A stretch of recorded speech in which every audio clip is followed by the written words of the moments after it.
3, 2, 1, start. Sir, this bill was introduced in the House by the Labour Minister, Shri K.V. Raghunath Reddy. I was also present at that time in the House. After a period of 9 long years, this bill has now come from the cold storage. It shows how powerful the plantation lobby in the country is. Even though after so much of time this bill has now been brought, I support this bill.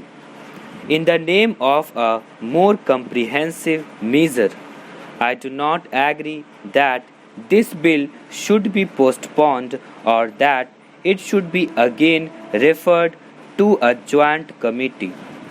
Some such proposal was there. I do not agree to that, though it is not adequate and some improvement from the point of view of workers is needed. I do not agree that we should postpone passing it. For example, it has been suggested that the acreage limit should be brought down to 5 hectares to cover more plantations in the south, especially in Kerala, Karnataka, and other southern states. Many plantations are not covered by this bill. I would request the minister to carefully examine this thing. In North India and some other places, tea plantation is on a large scale.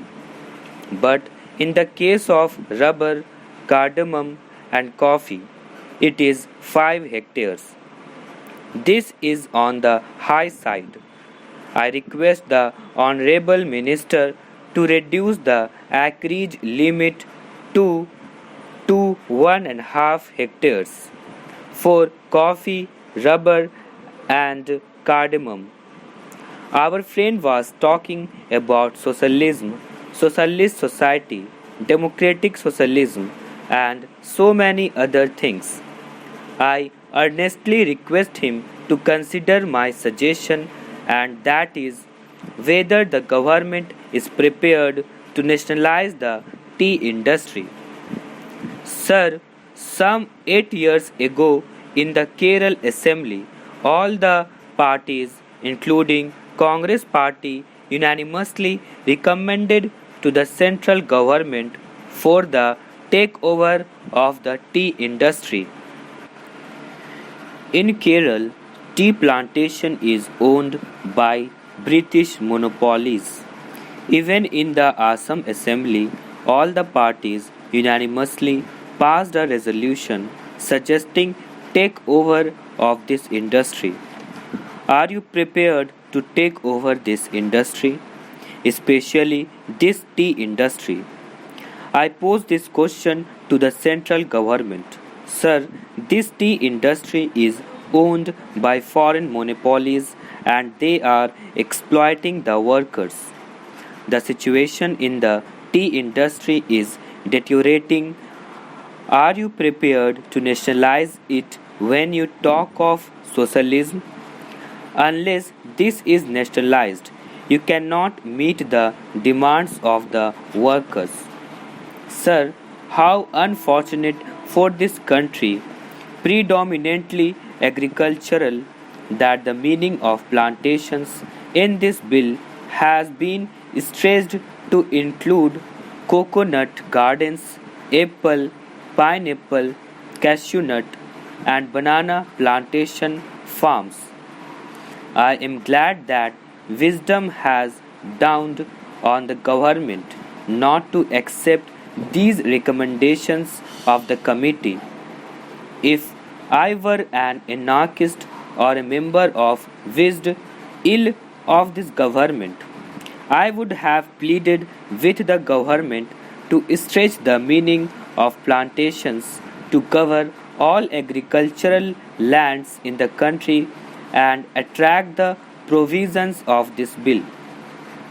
Then we could have seen the beginning of convulsions and revolutions in this country, as the debt-ridden farmers, being unable to fulfill the provisions of this bill, would have started filling up jails for violations of its provisions.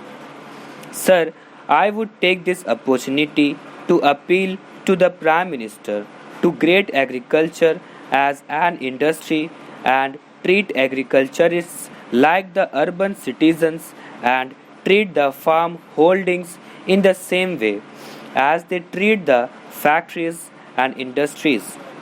The government should start finding out the invidious and discriminatory laws passed in the country since independence, adversely affecting the farming community, and review those laws if they want to ensure integrated development of the country.